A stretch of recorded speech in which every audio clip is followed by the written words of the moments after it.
Hello my dear students, फिर से आपका स्वागत है आपकी फिजिक्स की क्लास में। हम अब बात करेंगे वेरिएबल फोर्स की। हम बात करेंगे work done by variable force. Last lecture में हमने देखा work done bye constant force, और कांस्टेंट फोर्स में हमको कुछ नहीं करना है, हमको केवल डिस्प्लेसमेंट और फोर्स का डॉट प्रोडक्ट करना है।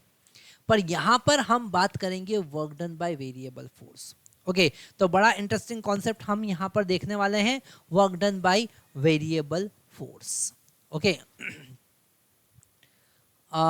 Work done by variable force. तो मान लेते हैं हमारे पास में कोई पाथ यहां पर गिवन है। ओके, और ये जो पाथ है, ये यहाँ स्टार्टिंग पॉइंट ए से फाइनल पॉइंट बी तक जाता है। हमको फाइंड करना है work done to move a particle from A to B. हमको क्या फाइंड करना है? हमको फाइंड करना है work done to move a particle from A to B. मेरे प्यारे बच्चों, जब कभी हम वर्क डन की बात करते हैं तो हमें दो बातों का जरूर ध्यान रखना है। पहला पॉइंट कि आपको किस इनिशियल पॉइंट से किस फाइनल पॉइंट तक इंटीग्रेट करना है या मूव करना है। दूसरा, किस फोर्स के कारण आपको वर्क डन फाइंड करना है। यह बहुत इंपॉर्टेंट कॉन्सेप्ट है।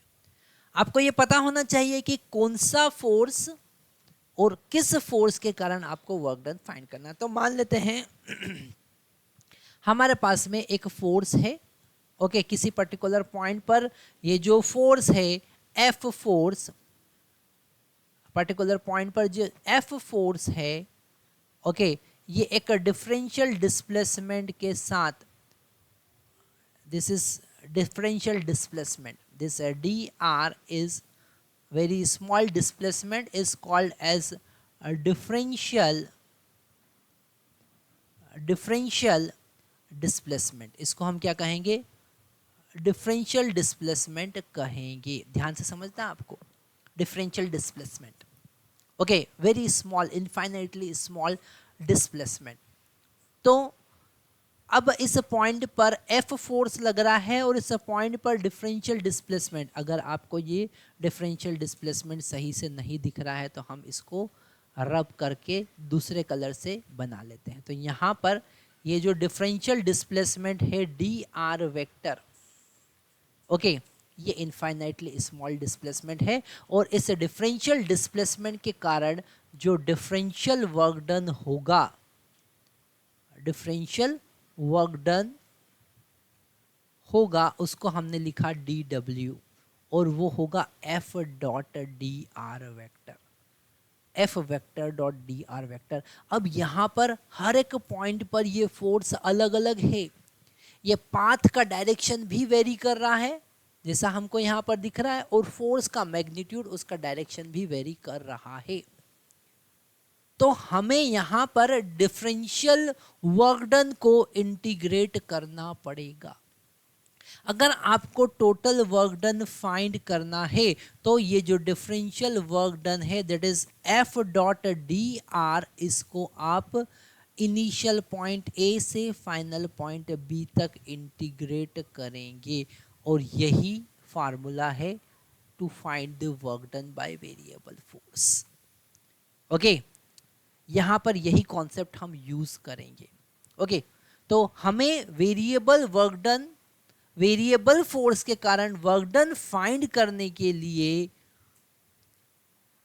इंटीग्रेशन का कॉन्सेप्ट यूज करना पड़ेगा। अब कैसे आप क्वेश्चन को अंजाम देंगे, जरा ध्यान से हम समझते हैं। सबसे पहले हम एक बेसिक क्वेश्चन यहाँ पर लेते हैं। क्वेश्चन में गिवन है, थोड़ा सा हम साइड में ले लेते हैं। क्वेश्चन में गिवन है this F which is acting along x-axis. Listen carefully. This f which is acting along x-axis is equal to f naught into x, variable force। या फिर आप लिख सकते हैं, थोड़ा सा चेंज कर लेते हैं और उसको इंटरेस्टिंग बना लेते हैं, ax plus b, it is depending on the position x, the variable force। ये कौन सा फोर्स है? वेरिएबल फोर्स है। कौन सा फोर्स है? Variable force.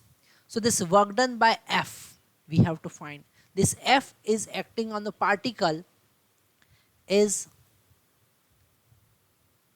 acting on the particle,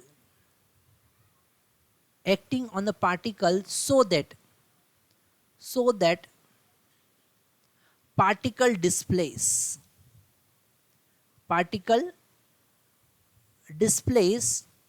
from x1 equal to x naught to x2 equal to 2x naught. Okay, find work done. Find work done by F. Work done bye F के कारण work done आपको find करना है.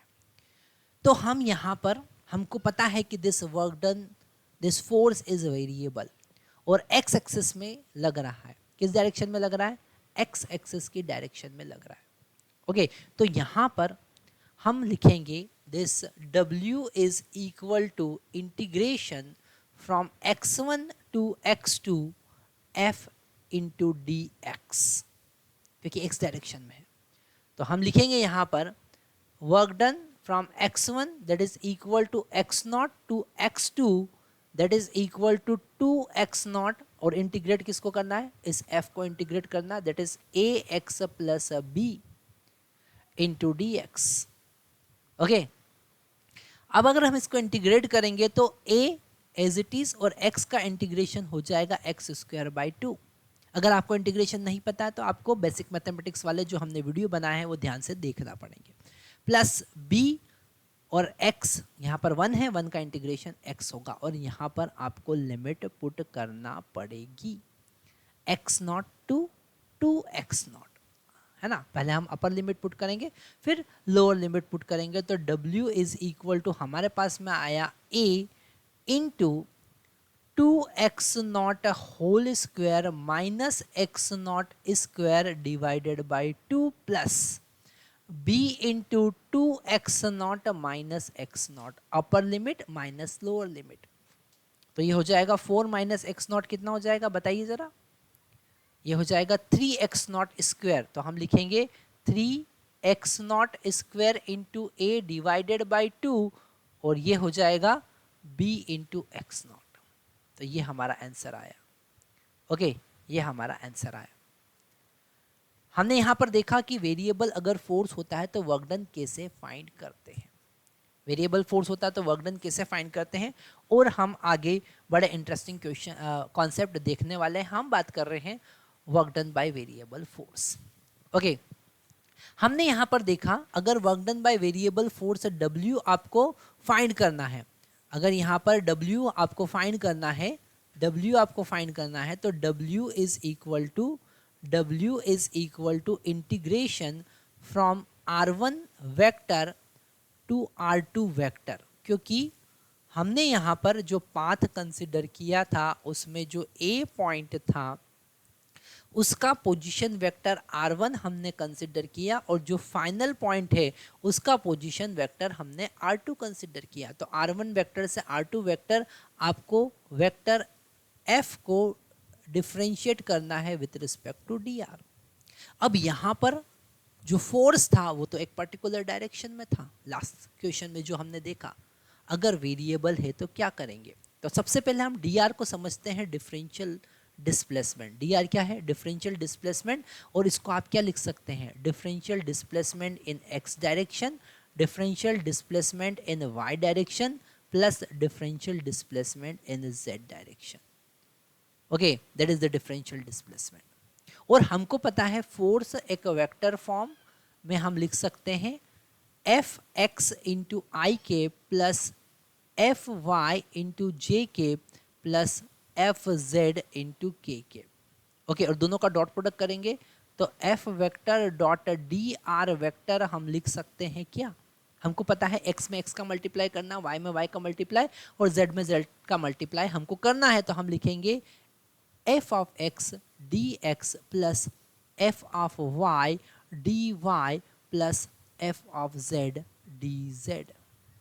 Okay, और इसे फिर अब integrate करेंगे तो W इज इक्वल टू हमको मिलेगा पोजीशन वेक्टर R1 वेक्टर से पोजीशन वेक्टर R2 वेक्टर तक इंटीग्रेट करना है f ऑफ x dx, मतलब x कंपोनेंट को x के रिस्पेक्ट में, y कंपोनेंट को y के रिस्पेक्ट में और z कंपोनेंट को z के रिस्पेक्ट में इंटीग्रेट करना है। तो आपको वर्क डन पता चलेगा। ओके तो हमको यहाँ पर वर्क डन पता चलेगा क्योंकि हम इस A से फाइनल B पॉइंट पर इंटीग्रेट कर रहे हैं।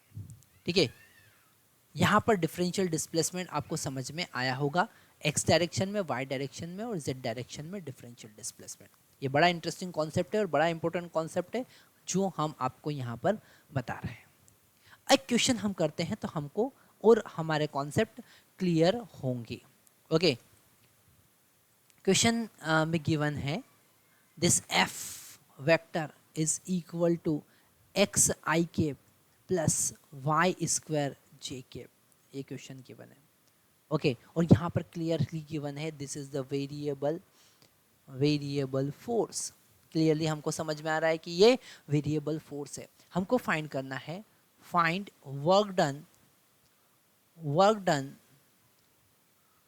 To move particle from 0, 0 to 1, 2, 0, 0 to 1, 2। बड़ा इंटरेस्टिंग क्वेश्चन है, ध्यान से समझिएगा। अब हम यहां पर सबसे पहले f dot D are find करेंगे। क्या फाइंड करेंगे? f dot D are find करेंगे। थोड़ा सा इसको अगर हम ग्राफिकली देखें, हम यहाँ पर डायग्राम बना लेते हैं। ओके ये एक वेरिएबल फोर्स है, ये हमारा x एक्सिस है, ये हमारा y एक्सिस है, हम एक्स वाई प्लेन पर मूव कर रहे हैं। यहाँ 0, 0 ओरिजिन से 1, 2 तक। ओके इस डायरेक्शन में हम मूव कर रहे हैं और फोर्स वेरिएबल है। तो हम सबसे पहले f डॉट डी आर निकालेंगे और f डॉट डी आर होगा क्या? एक्स आई केप प्लस वाई स्क्वायर जे केप और यहाँ पर डी आर जो होगा उसको लिखेंगे डी एक्स आई के प्लस डी वाई जे के। ओके डी वाई जे के। अब यहाँ पर आप कहेंगे कि सर यहाँ पर तो आपने डी जेड के केप भी लिखा था, यहाँ क्यों नहीं लिखा? क्योंकि यहाँ पर के केप प्रेजेंट ही नहीं है फोर्स में, तो उसका डॉट प्रोडक्ट वैसे भी 0 ही होना है। तो यहाँ पर अगर आप एफ डॉट डी आर लिखते हैं तो क्या मिलेगा? मिलेगा आपको x into D X plus Y square into D Y. अब आपको वर्क डन फाइंड करना है W। थोड़ा सा हम कलर चेंज करेंगे, येलो कलर थोड़ा सा ज़्यादा अच्छे से आपको दिखेगा। That is work done is equal to integration from this point 0, 0 टू 1, 2। इसे हम A पॉइंट कंसिडर कर लेते हैं, इसे हम B पॉइंट कंसिडर कर लेते हैं। तो A से B तक इंटीग्रेट करना है किसको? x dx plus Y square D Y को। अब इस इंटीग्रेशन को अगर हम दोनों के साथ मल्टीप्लाई करते हैं तो W इज इक्वल टू क्या मिलेगा? x का इंटीग्रेशन x के रिस्पेक्ट में और यहाँ पर लिमिट भी x का पुट करेंगे तो x1 टू x2, मतलब x1 इज इक्वल टू 0 से x2 इक्वल टू 1 तक इंटीग्रेट करेंगे, प्लस इंटीग्रेशन y1, तो y1 का वैल्यू कितना है? 0 और y2 का वैल्यू कितना है? 2। तो 0 से y2 इक्वल टू 2 को y स्क्वायर को y के रिस्पेक्ट में इंटीग्रेट करेंगे। तो x स्क्वायर, x का इंटीग्रेशन क्या होगा? x square by 2। Okay limit put करेंगे क्या? 0 टू 1, प्लस y का इंटीग्रेशन क्या होगा? y स्क्वायर का y cube by 3। Limit put करेंगे कितना लिमिट पुट करेंगे? 0 टू 2। ओके तो हमको मिलेगा 1/2 प्लस 8/3। ओके इसे आगे आपको सॉल्व करना है, एलसीएम लेंगे तो यहाँ पर हम लिख देते हैं this will be 3 plus 16/6 that is equal to 19/6 joule. This is the answer. Okay तो यहाँ पर हमने सीखा कि अगर आपका फोर्स वेरिएबल होगा तो आप कैसे इंटीग्रेशन करेंगे। ओके कैसे वर्क डन फाइंड करेंगे। बड़ा इंटरेस्टिंग कॉन्सेप्ट है। अगर ये कॉन्सेप्ट आप समझ जाते हैं तो केवल और केवल 11th में variable work done, variable force के वर्क डन की ही बात आप नहीं करेंगे, आप इलेक्ट्रोस्टैटिक, मैग्नेटोस्टैटिक और EMI में भी इस कॉन्सेप्ट को बहुत ज़्यादा यूज़ करने वाले हैं। तो आज के लिए इतना ही। नेक्स्ट लेक्चर में हम मिलने वाले हैं नए कॉन्सेप्ट के साथ, जिसमें हम बात करेंगे different type of work done, that is positive work done, negative work done and zero work done. Thank you.